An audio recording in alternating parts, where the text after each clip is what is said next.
As we feature different comedians in this segment to bring the laughs, today we're looking at a situation that brought tears and stress for many.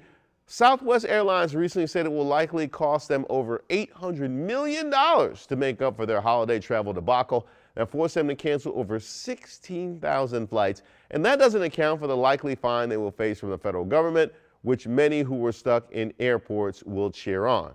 But I didn't think a fine was good enough, so I brought in comedians and writers on this very program, Leon Scott and Randolph Terrance, to discuss.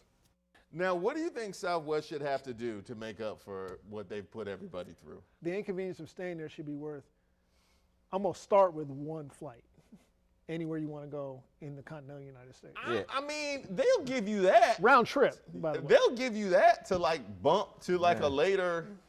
I mean, you can get like a $300-400 voucher just to be like, okay, you overbooked it. I'll take the later one. Y'all gotta. No, y'all gotta. I say Alaska or Hawaii. You got to be a long flight for that. That's even if they go there, because this is Southwest. I don't even know if they go to either of those places. Well, you know what? If that's the case, let's open it up to That's true. It is Southwest. So then it becomes. Open it up to anywhere they go. All right, yeah. If that's Alaska and Hawaii, then I'm going to Hawaii. Right. Wow. You know? And I might say you need to give me the $150 voucher on lodging when I get there. I need a free flight, plus I need you to kick in on this lodging because you have me sleeping in this airport. Right. I mean, I Not imagine, me, by the way. I slept in a bed. No. I imagine they are supposed to do that anyway to the people that had to. I thought that's what was supposed to happen. Right. But I think it's you have to pay and then they reimburse you. Right. You have to send back your receipt. So you have to trust that they're still going to be solvent in order long enough to reimburse you. Let's say for whatever reason you don't have a credit card. Well, how are you going to get a hotel room? Okay. You know? Right. You gotta. And I guess then you got to get to the hotel room, and I'm sure it cascaded out in terms of the bookings. Right. You know, I'm sure. Right. And like I said, you couldn't park in the garage. I drove around the garage for like 30 minutes because nobody leaving. There was no spots. And then this guy came out and he was like, "Hey, you got to go over the long-term parking and try to park over." Would you rather fly Southwest or Spirit while sitting next to the person who brought a full crab dinner? I'm gonna pick Southwest every time over Spirit. I flew Spirit once. Right. Spirit is like that is the, I want to say Greyhound bus, but it's not even the Greyhound bus of the skies. That's Southwest. Spirit is the boat bus to the Chinatown, right? Yeah. to New York. That's Spirit.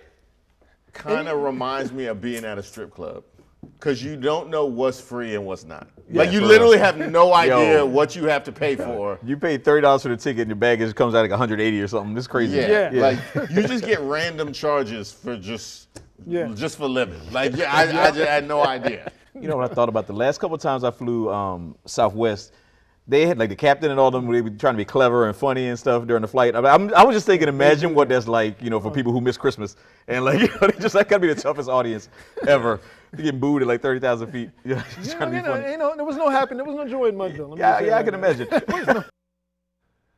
Now, by the way, you'll notice that Leon spent a lot of that staring down at the ground. It was out of respect and a moment of silence for the poor souls that Randolph stepped over on his way back to the airport to get his luggage. If you haven't heard that story, make sure you go ahead and check that out. If you want to hear more from Randolph, you can check him out on the Three Guys On podcast on your favorite platform. He's also starting a support group for people that were able to use travel misfortunes to their advantage to not spend time with their families. If you want to hear more from Leon, you can follow him on Instagram at ListenToLeon, and you can catch him on Tinder at Shamar Moore.